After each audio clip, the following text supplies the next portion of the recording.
जागरण जोश आप सभी प्रतियोगी परीक्षार्थियों के लिए संदर्भित सप्ताह के दौरान घटित विभिन्न परीक्षोपयोगी घटनाओं में से 15 महत्वपूर्ण घटनाओं को प्रस्तुत कर रहा है। ये घटनाएं परीक्षा में पूछे जाने वाले करंट अफेयर्स के प्रश्नों की तैयारी के दृष्टिकोण से महत्वपूर्ण हैं। Current affairs headlines.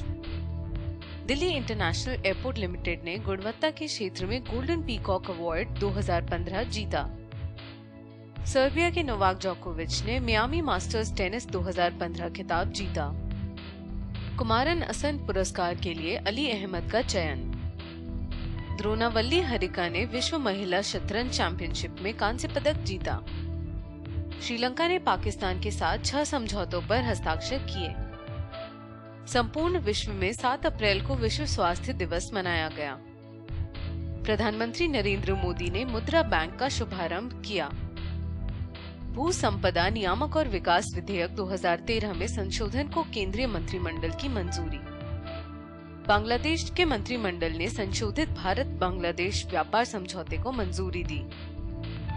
साहित्य शिरोमणि सम्मान हेतु कवि डॉक्टर गोपाल दास नीरज और डॉक्टर उदय प्रताप सिंह का चयन। डॉक्टर नसीम जैदी भारत के 20वें मुख्य चुनाव आयुक्त नियुक्त। धनुष प्रक्षेपास्त्र का सफलतापूर्वक परीक्षण।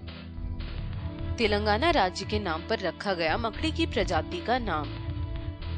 वैश्विक रेटिंग एजेंसी मूडीज ने भारत की क्रेडिट रेटिंग में सुधार किया। डीजीसीए द्वारा कैडबरी इंडिया पर 570 करोड़ रुपए का उत्पाद शुल्क जुर्माना। करंट अफेयर्स विस्तार से। दिल्ली इंटरनेशनल एयरपोर्ट लिमिटेड ने गुणवत्ता के क्षेत्र में गोल्डन पीकॉक अवार्ड 2015 जीता। यह पुरस्कार संयुक्त अरब अमीरात के संस्कृति, युवा और विकास मंत्री द्वारा 20 अप्रैल 2015 को दुबई में प्रदान किया जाएगा। Delhi international airport limited GMR समूह, Malaysia airport holdings private limited और भारतीय विमानपत्तन प्राधिकरण का एक संयुक्त उपक्रम है। यह पुरस्कार कॉर्पोरेट उत्कृष्टता के एक मानक के रूप में माना जाता है।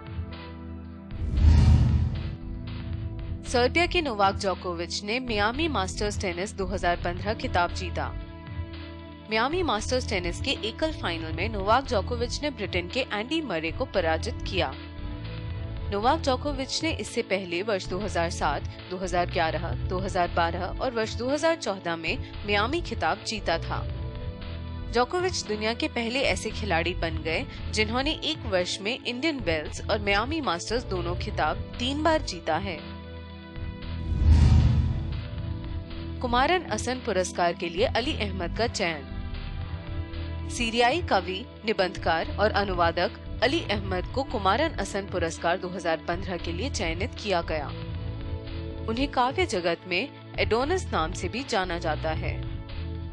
यह पुरस्कार चेन्नई के कुमारन असन मेमोरियल एसोसिएशन द्वारा स्थापित किया गया था।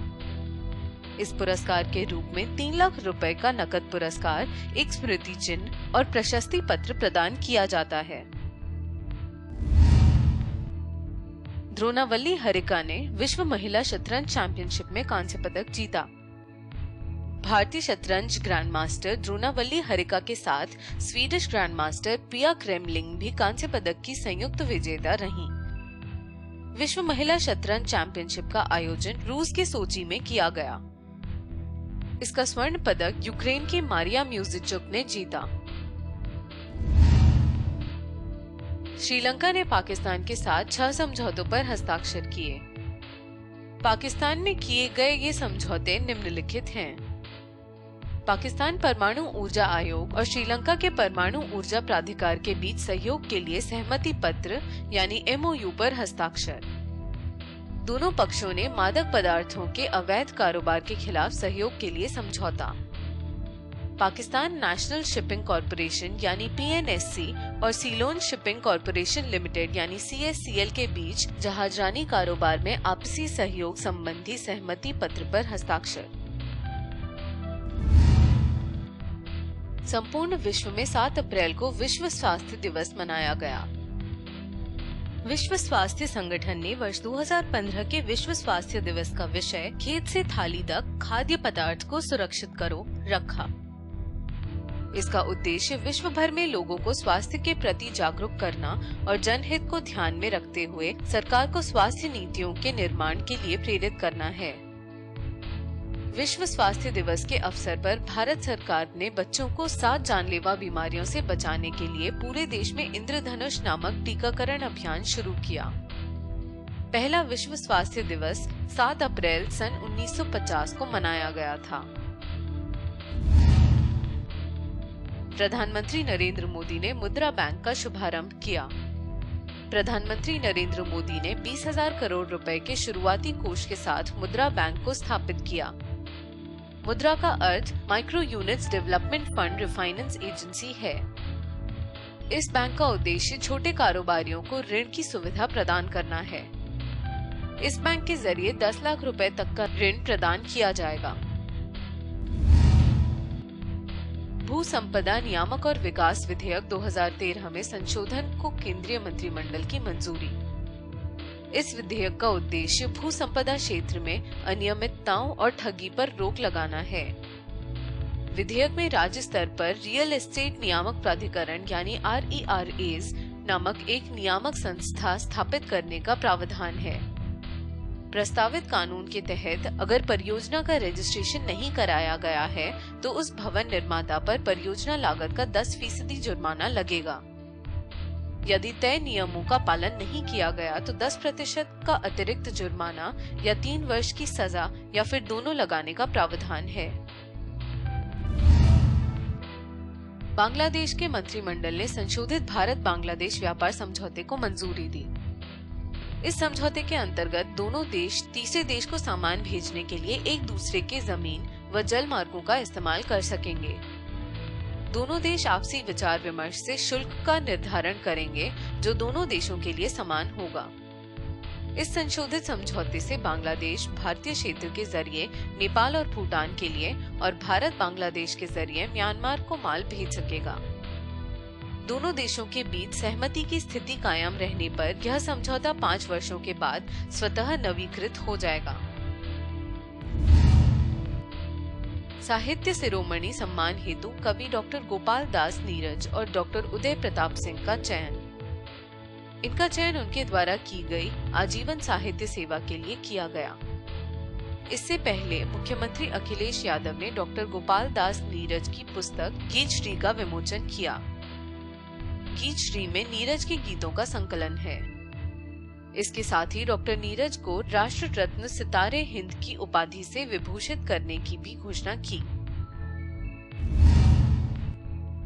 डॉक्टर नसीम जैदी भारत के 20वें मुख्य चुनाव आयुक्त नियुक्त। राष्ट्रपति प्रणब मुखर्जी ने वरिष्ठतम चुनाव आयुक्त डॉक्टर नसीम जैदी को भारत के निर्वाचन आयोग का मुख्य चुनाव आयुक्त नियुक्त किया। डॉक्टर नसीम जैदी ने 18 अप्रैल 2015 को सेवानिवृत्त हो रहे हरिशंकर ब्रह्मा का स्थान लिया। संविधान के अनुसार मुख्य चुनाव आयुक्त के पद पर बने रहने की अधिकतम उम्र 65 वर्ष है। भारत के संविधान के अनुच्छेद 324(2) के अधीन मुख्य निर्वाचन आयुक्त और निर्वाचन आयुक्तों की नियुक्ति का अधिकार भारत के राष्ट्रपति को दिया गया है। धनुष प्रक्षेपास्त्र का सफलतापूर्वक निरीक्षण। भारत ने परमाणु हथियारों को ले जाने में सक्षम धनुष प्रक्षेपास्त्र का उड़ीसा के बालेश्वर तट से सफलतापूर्वक परीक्षण किया। धनुष प्रक्षेपास्त्र का यह परीक्षण नौसेना की रणनीतिक बल कमान SFC द्वारा समुद्री जहाज से किया गया। धनुष स्वदेशी तकनीक पर निर्मित पृथ्वी प्रक्षेपास्त्र का नौसैन्य रूपांतरण है। यह एक एकल चरण तरल नोदित प्रक्षेपास्त्र है जिसकी मारक क्षमता 350 किलोमीटर है। तेलंगाना राज्य के नाम पर रखा गया मकड़ी की प्रजाति का नाम। थेमोसाइड परिवार से संबंधित इस मकड़ी का नाम तेलंगाना क्रैब स्पाइडर रखा गया। केकड़ों के संरचनात्मक समानता के कारण इन मकड़ियों को क्रैब स्पाइडर नाम दिया गया। इन मकड़ियों को फूल मकड़ियों के नाम से भी जाना जाता है क्योंकि ये फूलों में रहने वाले कीटों को अपना शिकार बनाती हैं।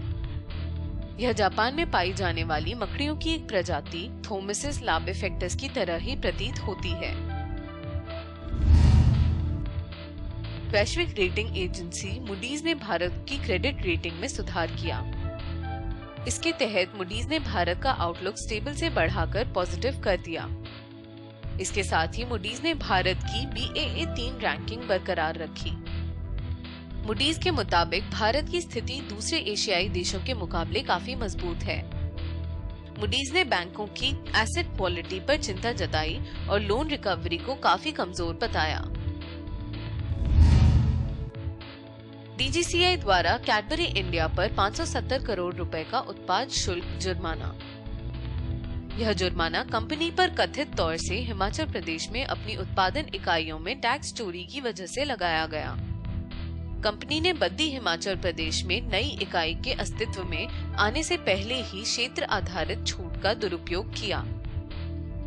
केंद्र सरकार के नियमों के अनुसार हिमाचल प्रदेश में कंपनियों की नई औद्योगिक इकाइयों के लिए 10 साल की अवधि तक निर्दिष्ट वस्तुओं के उत्पादन पर उत्पाद शुल्क की पूरी छूट दी जाती है। इस तरह की छूट का लाभ उठाने के लिए यूनिट की स्थापना मार्च 2010 से पहले होनी चाहिए।